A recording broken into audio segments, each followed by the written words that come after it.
বাংলাদেশে সেরকম ঘটনাই ঘটে যাচ্ছে এবং আমি জানি না এটা কেন, কিন্তু এবার চিরতরের জন্য আর জন্য ভবিষ্যতে না হয় সেই ব্যবস্থা আমাদের করতে হবে। বোধহয় আল্লাহ এই জন্যই বাঁচিয়ে রেখেছেন। কাজে সকলে সেইভাবে প্রস্তুত হন ইনশাআল্লাহ। কিভাবে এই নির্বাচনকে ভণ্ডুল করা যায়, দেশকে কিভাবে অস্থিতিশীল পরিস্থিতির মধ্যে ফেলে দেওয়া যায়, সেই ছক কষছে পলাতক আওয়ামী লীগ। ১৩ নভেম্বর ঘিরে ব্যাপক নাশকতার পরিকল্পনা করা হচ্ছে বলেও শঙ্কা রয়েছে। আসসালামু আলাইকুম রহমতুল্লাহ। প্রিয় দর্শক মণ্ডলী, নতুন এই চ্যানেলটিতে আপনাদের সকলকে স্বাগতম। যারা এই ভিডিওটি দেখতেছেন আপনাদের কাছে অনুরোধ করব দেশের নিত্য নতুন আপডেটগুলো সবার আগে পেতে ছোট্ট এই চ্যানেলটিতে একটু সাবস্ক্রাইব করবেন। আপনাদের সাপোর্ট প্রয়োজন। টাইটেল এবং থাম্বনেল দেখে হয়তো অবাক চিত্তে ক্লিক করছেন। অবাক হওয়ারই কথা। শেখ হাসিনা তো দেশে নাই, কিন্তু দেশ নিয়ে তার পরিকল্পনা শেষ নাই। আমি একটা জিনিস বুঝি না যে একজন মানুষ 16টা বছর ক্ষমতায় ছিল, এখন পর্যন্ত তার ক্ষমতার আশা নিয়ে তার এত বেশি পরিকল্পনা, দেশের মানুষকে তিনি শান্তিতে থাকতে দিতে চায় না। আসলে তিনি চায় কি? 13ই নভেম্বরকে কেন্দ্র করে বাংলাদেশে একটা উত্তাল অবস্থা তৈরি করছে কিন্তু শেখ হাসিনা। লকডাউন থেকে নিয়ে শুরু করে অনেক ধরনের কর্মকাণ্ড তারা করতেছে। এখন শেখ হাসিনা কি করতে যাচ্ছে সেটা তো তার মুখ থেকে শুনলেই ভালো হবে, তাই না? আজকে তার একটা 13 মিনিটের একটা অডিও কল রেকর্ড আপনাদেরকে শোনাবে। এটা গোপন অডিও কল। অনুরোধ করব কল রেকর্ডটা একটু শুনবেন। আমি স্পিডটা একটু বাড়িয়ে দেব, কথা একটু অন্যরকম লাগতে পারে আপনাদের সময় বাঁচানোর জন্য। ঠিক আছে? অনেকেই মনে করেন যে ভাই এটা তো শেখ হাসিনার কণ্ঠ না। যখন আপনি স্পিড বাড়িয়ে দেবেন তখন কণ্ঠটা চিকন হয়ে আসে, দ্রুত চলে যাবে, সেজন্য। তো কেউ আবার মনে করেন না ফেক অডিও কল। ঠিক আছে, চলেন আমরা শেখ হাসিনার কল রেকর্ডটি একটু শুনে আসি, আসলে তিনি 13ই নভেম্বর নিয়ে কি নির্দেশনাগুলো দিচ্ছেন। এইমাত্র আমি খবর নিলাম, ঢাকায় শাহবাগে শিক্ষকরা আন্দোলন করছিল, সেখানে তারা গুলি চালিয়েছে, 19 জন গুলিবিদ্ধ আহত, 56 জনকে গ্রেপ্তার করে নিয়ে গেছে। শিক্ষক সমিতির সভাপতি সহ সবাইকে গ্রেপ্তার করে নিয়ে গেছে। শিক্ষকরা তাদের দাবি নিয়ে এসছে, ঠিক আছে, আলোচনা করে সমাধান করুক। সেই নারী পুরুষ নির্বিশেষে শিক্ষকদের উপরে এই জুলুম অত্যাচারকে আমরা তীব্র নিন্দা জানাই, ঘৃণা জানাই, এবং যারা এই সমস্ত হামলা করেছে, গুলি করেছে, তাদের শাস্তি দাবি করি। এবং আমার মনে হয় এটা সকল শ্রেণী পেশা যারা আছে প্রত্যেকের প্রতিবাদ করা উচিত। এর আগে প্রাইমারি স্কুলের শিক্ষকরা যখন আন্দোলন করলো, সেই ছোট্ট শিশু বাচ্চা করে ওই অবস্থায় গরম পানি মারলো। মাদ্রাসার শিক্ষকরা আন্দোলন করলো, সেখানে গুলি করে 2টা লাশ গুম করে ফেললো। এই যে মুন্সিগঞ্জে আমাদের এক নেতা বললেন তার ছেলেকে ধরে নিয়ে গেছে আর তার লাশটাও পেলো না, তাকে গুম করে ফেলেছে। আজকে আবু সাইদ থেকে শুরু করে যতগুলি হত্যাকাণ্ড ঘটেছে, এগুলি তো ইউনিসেফ মেটিকুলাস ডিজাইনের মাধ্যমে করা। আমরা কেন হত্যা করতে যাবো ছাত্রদের? জুলাই 15 তারিখ পর্যন্ত যখন ওরা আন্দোলন করছে তাদেরকে একটা টোকাও লাগতে দেয়নি। যখন ওরা আগুন দিয়ে পোড়াতে শুরু করলো ঘর বাড়ি মেট্রো রেল সব, এমনকি পদ্মা সেতুতে যেহেতু হামলা করছে, ফ্লাইওভার, বিটিভি ভবন, সেতু ভবন, সড়ক ভবন সব নাকি আমি করিয়েছি। তো আমি যদি করাই তাহলে এই যে তাদের সমন্বয়ক, তারপরে শিবিরের এবং জামাতের নেতা, ঢাকা দক্ষিণের জামাতের সেক্রেটারি তো বলেই দিল যে গণভবনকে তারা আসতে চেয়েছিল আমাকে টার্গেট করে, কারণ আমাকে না মারলে নাকি তাদের ক্ষমতায় থাকা যাবে না। সেই উদ্দেশ্যে আসতে তো সে স্পষ্ট বলে দিচ্ছে। আর বিভিন্ন ভবনে যে আগুন দিয়েছে বা জ্বালিয়েছে, বিটিভি ভবনতে জ্বালানো, সে তো যেই খুব গর্ব করে বললো যে সে কোথায় কীভাবে আগুন দিয়েছে। আর এক সমন্বয়ক বললো মেট্রো রেল আর আগুন দেওয়া। তারপর 2 জন আবার পুলিশকে হেলমেট পরেনি দেখে পুলিশ যখন ধরলো বলে দিল পুলিশকে মেরে ঝুলিয়েছিলাম, তো ওদেরকে আবার ঝুলাবো। তাহলে যারা করছে তারাই তো গর্ব করে বলে যাচ্ছে, আর বলার সুযোগটা দিয়েছে এই জন্য যে এদেরকে ইন্ডেমনিটি, দায় মুক্তি দেওয়া হয়েছে। কাজে এইরকম অরাজকতা দেশে কেউ দেখেনি। আর আওয়ামী লীগের যে নেতাকর্মী, আমাদের প্রত্যেকের বিরুদ্ধে মামলা, এখানে মানে নারী পুরুষ নির্বিশেষে সবাই, এমনকি ছোট শিশু পর্যন্ত, 13 বছরের ছেলে, 14 বছরের ছেলে, তাদেরকেও ধরে নিয়ে যায়, তাদেরকেও মামলা দিয়ে দেয়। আর লেখাপড়া তো করতেই দিচ্ছে না, কাউকে পড়াশোনা করতে দেবে না, পরীক্ষা দিতে দেবে না। আওয়ামী লীগ হয়েছে থেকে পড়াশোনা করতে দেবে না। জাতির পিতা বঙ্গবন্ধু শেখ মুজিবুর রহমানের নেতৃত্বে এই দেশ স্বাধীন হয়েছে। তিনি স্বাধীন করেছিলেন বলেই আজকে সবাই এই বিভিন্ন পদে বসতে পেরেছে।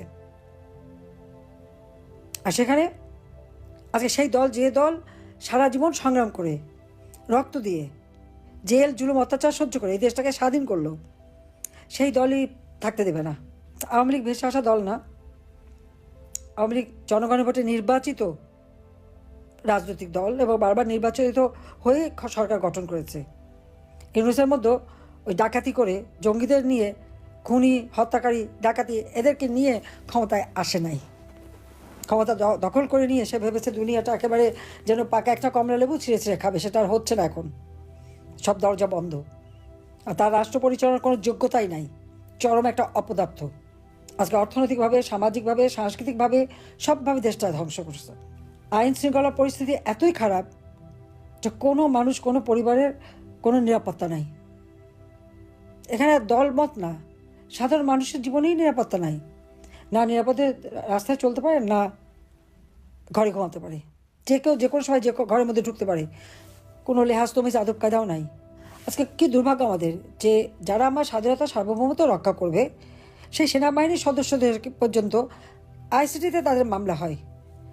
আমি তো আমাদের আর্মি চিফকে শুরুতেই যখন একেবারে শুরুতেই আমি বলেছিলাম যে এদের বিচার এখানে হতে পারে না। যেখানে আমরা যুদ্ধাপরাধীদের বিচার করেছি সেখানে কীভাবে এই আমাদের স্বাধীনতা সার্বভৌমত্ব রক্ষাকারী যারা তাদের বিচার করবে? আর তাদের অপরাধটা কী? আর্মি ডিপ্লয় করা হয়েছে, উপর থেকে যা হুকুম দিয়েছে তারা তাই করছে, তাদের বিরুদ্ধে কেন মামলা হবে? আর এতজন আর্মি অফিসার একসাথে মামলা করা, যদি কেউ অপরাধ করে সেনা আইন আছে, সেনা আইনে বিচার হবে। শুধু তাই না, যারা বিভিন্ন পদে ছিল, অতীতেও যারা ছিল, তাদের সবার বিরুদ্ধে মামলা, সবার পাসপোর্ট বাতিল ইত্যাদি ইত্যাদি। পুলিশে তো মেরে পা বেঁধে ঝুলিয়ে ঝুলিয়ে থানা 460টা থানায় আগুন দিয়ে পুড়িয়ে পিটিয়ে মেরে পা বেঁধে ঝুলিয়ে তাদেরকে ধ্বংস করেছে। এখন অবৈধ অস্ত্র ছড়াছড়ি, এবং এই অবৈধ অস্ত্র কত মানুষের হাতে। কয়েকটা মানে শিক্ষা প্রতিষ্ঠান এবং মাদ্রাসা আছে যেখানে তার অস্ত্রের ভাণ্ডার। কিন্তু আমি বিশ্বাস করি শক্তিশালী জনতার কাছে এই অস্ত্র কিছুই না, এটা আমাদের মাথায় রাখতে হবে। অস্ত্র তো মানুষকেই চালাতে হয়। আমরা তো আন্দোলন সংগ্রাম সবসময় করেছি। হ্যাঁ, আজকে আমাদের সকলের একেবারে অর্থনৈতিকভাবে পঙ্গু করে দেওয়ার জন্য ঘর বাড়ি লুটপাট, আগুন দিয়ে পোড়ানো, অফিস, ব্যবসা প্রতিষ্ঠান, খামারের মাছ, মুরগি, গরু, হাঁস সব দিকে ফলের বাগ সবই ধ্বংস করে দিয়ে আওয়ামী লীগের নেতাকর্মীদের অর্থনৈতিকভাবে পঙ্গু করে দেওয়া হচ্ছে। শারীরিকভাবে নির্যাতন, জেল জুলুম তো অত্যাচার আছে, সাথে সাথে আবার অর্থনৈতিকভাবেই তাদেরকে পঙ্গু করে দিয়েছে। আওয়ামী লীগের নেতাকর্মীকে হাতে হ্যান্ডকাপ পরায়, আল্লাহ যেন দিন দেয় ওর হাতেও যেন আমরা হ্যান্ডকাপ পরাতে পারি। আর সাথে সেই উপদেষ্টা লেফটেন্যান্ট জেনারেল জাহাঙ্গীর আর আইন উপদেষ্টা আসিফ নজরুল সহ যে কটা আছে, আর তাদের এই সমন্বয়করা যারা গোপালগঞ্জে দাঁড়িয়ে বঙ্গবন্ধুর বিরুদ্ধে কথা বলছে, সবগুলির বিরুদ্ধে সব কটার কোর্টে দাঁড় করাতে হবে। এবং যারা আপনাদের ঘর বাড়ি পুড়িয়েছে এদের নাম ঠিকানা সব রাখবেন। আমাদের ওরকম অবৈধ অস্ত্রও নাই, আমাদের কিছু নেই, কিন্তু আমাদের জনতা আছে, আমাদের জনতা আছে, এটা মাথায় রাখতে হবে। তবে আমি একটা আশার কথা বলি যে আমাদের যারা জেল খেটে একবার এসেছে তারা কিন্তু এখন খুবই শক্তিশালী সাহস হয়ে গেছে। কাজে এখানে আমাদের সকলকে এক হতে হবে, রুখে দাঁড়াতে হবে। আর ওই শিক্ষকদের গায়ে যে হাত তুলেছে এর প্রতিবাদ সকলকে জানাতে হবে। কারণ শিক্ষকদের গায়ে হাত দেবে? লেখাপড়ার ব্যবস্থা তো শেষ করে দিয়েছে, ছাত্রছাত্রীদের দিয়ে শিক্ষকদের অপমান করিয়েছে, তাদেরকে পড়াতে বাধ্য করেছে। এরকম অপমান আমরা জীবনে দেখিনি যে এই শিশুরা যা করলো, ছেলেরা যা করলো, সে ইউনিভার্সিটি হোক আর স্কুল হোক। এই সমস্ত ছেলেমেয়েদের ভবিষ্যৎটা কি? ভবিষ্যৎটা শেষ। আমি জানি না বাবা মা এগুলি দেখে কি না। যাই হোক, আমি এটাই বলবো যে আজকে দেশটাকে একেবারে ইউনূস শেষ পর্যায়ে নিয়ে গেছে। অর্থনীতি, রাজনীতি, মানুষের জীবন মান সব ধ্বংস করে দিয়েছে। কাজে আমার একটা কথা, এই সেনা কর্মকর্তা তাদের বিচার এই আইসিটিতে হতে পারে না, এটা বন্ধ করতে হবে। আওয়ামী লীগের সকল নেতাকর্মীর বিরুদ্ধে মামলা প্রত্যাহার করতে হবে, সবাই কারাগারে যারা মুক্তি দিতে হবে। বাংলাদেশের গণতন্ত্রকে আবার আমাদের পুনরুদ্ধার করতে হবে। অগণতান্ত্রিক অবৈধ সরকার থাকতে পারে না, সংবিধান যা অনুমোদন দেয় না। কাজে ইউনূসকে হটিয়ে গণতন্ত্র পুনরুদ্ধার করতে হবে। শিক্ষকদের যারা লাঞ্ছনা করেছে তাদের এবং আজকে গুলি করেছে তাদের বিচার করতে হবে। শিক্ষকদের যাদের গ্রেপ্তার করেছে অবিলম্বে মুক্তি দিতে হবে। আর আওয়ামী লীগের নেতা কর্মীদের এভাবে এই অত্যাচার যারা করেছে তাদেরও বিচার হবে। কাজে সকলকেই আমাদের 13 তারিখের যে কর্মসূচি সেটা সফল করতে হবে, লকডাউন কর্মসূচি, এবং সাথে ইউনূসকে পদত্যাগ করতে বাধ্য করতে হবে এবং তার হাত থেকে দেশকে রক্ষা করতে হবে। তার জন্য যা কিছু আছে যেভাবে হোক সবাইকে ঐক্যবদ্ধ থাকতে হবে। আর যাদের কাছে অবৈধ অস্ত্র আছে সেই অস্ত্র উদ্ধার করতে হবে। এবং সারা বাংলাদেশের মানুষকে আমি আহ্বান করব যে আপনাদের উপর যারা জুলুম করেছে, অত্যাচার করেছে, তাদেরও ঘর বাড়ি আছে, ব্যবসা প্রতিষ্ঠান আছে, সবই আছে। আর যে সমস্ত পুলিশের যারা আজকে নির্যাতন চালায়, তাদেরও তো আগামী দিনে চাকরি করতে হবে, সেই জন্য তারা মনে রাখে, এবং তাদেরও পরিবার পরিজন আছে। ওরা তো মেরে পা বেঁধে ঝুলিয়েছে, বলেছে আগামীতেও ঝুলাবে। তো যারা পা বেঁধে ঝুলাতে চায়, ওই তাদের দাবিদারি করবে তারা। তাই এদের ভবিষ্যৎটা কী? তাই যে সবাইকে আজকে ঐক্যবদ্ধ হয়ে নামতে হবে, কারণ এইভাবে একটা দেশকে ধ্বংসের দিকে আমরা যেতে দিতে পারি না। সবাই ভালো থাকবেন, সুস্থ থাকবেন, এবং এই কর্মসূচি বাস্তবায়ন করবার জন্য যা যা করার তাই করতে হবে। কারণ মুন্সিগঞ্জ একটা গেটওয়ে, এটা মাথায় রাখতে হবে। তো সবাইকে আমি ধন্যবাদ জানাই। ইনশাল্লাহ জনতার জয় হবেই হবে। এর থেকেও খারাপ অবস্থা আমরা সবসময় আন্দোলন করেছি, সবসময় আমরা সফলতা এনেছি, গণতন্ত্র প্রতিষ্ঠা করেছি, বাংলাদেশের মানুষের আর্থসামাজিক উন্নতি আমরা করে এটা আমরা দেখেছি যে একমাত্র আওয়ামী লীগই পারে এই দেশের উন্নতি করতে, আর কেউ পারে না। একমাত্র আওয়ামী লীগই পারে, এবং আওয়ামী লীগই পারবে। স্বাধীনতা এনেছি, অর্থনৈতিকভাবে উন্নতি করেছি, দেশের মানুষের অন্ন, বস্ত্র, বাসস্থান, চিকিৎসা, শিক্ষার ব্যবস্থা করেছি, দেশের মানুষের জীবনমান উন্নত করেছিলাম, সারা বিশ্বে বাংলাদেশের একটা মর্যাদায় নিয়ে গিয়েছিলাম। সেই মর্যাদাটা এই সুদখোর, খুনি, জঙ্গি, ফ্যাসিস্ট ইউনূস ধ্বংস করে দিয়েছে। এই দেশকে আবার আমাদের পুনরুদ্ধার করে গণতন্ত্র প্রতিষ্ঠার মাধ্যমে দেশকে আবার উন্নত করতে হবে। আর ওই সংবিধান, লাখো শহীদদের রক্তের বিনিময়ে ওই সংবিধান, জনগণের ভোটে নির্বাচিত প্রতিনিধি দ্বারা এই সংবিধান, এখানে হাত দেওয়ার অধিকার তাদের নাই। তাদের ওই জুলাই ঘোষণা টোষণা ওগুলি আমরা মানি না। কারণ জুলাইতে তো গুন্ডামি করেছে, ডাকাতি করেছে, চুরি করেছে, মানুষ হত্যা করেছে, পুলিশ হত্যা, আওয়ামী লীগ নেতা কর্মী হত্যা, সাংবাদিক হত্যা, সংখ্যালঘুদের হত্যা, এত হত্যাকাণ্ড করেছে, যার জন্য তাদেরকে ইন্ডেমনিটি দিয়েছে। সে অপরাধী তারা, তাদের হয়ে গেছে জুলাই হিরো, আর নির্যাতিতরা সব জিরো। এই নির্যাতিতদেরই এখন রুখে দাঁড়াতে হবে, আর সবাই রুখে দাঁড়ানোর জন্য প্রস্তুতি নেন। সবাইকে ধন্যবাদ। প্রিয় দর্শক মণ্ডলী, শেখ হাসিনার কথাগুলো শুনলেন। দুঃখ কই রাখি, দেশটারে 12টা বাজায় দিয়ে এখন দেশে এটা হচ্ছে ওটা হচ্ছে, তার সময় তো হতো না।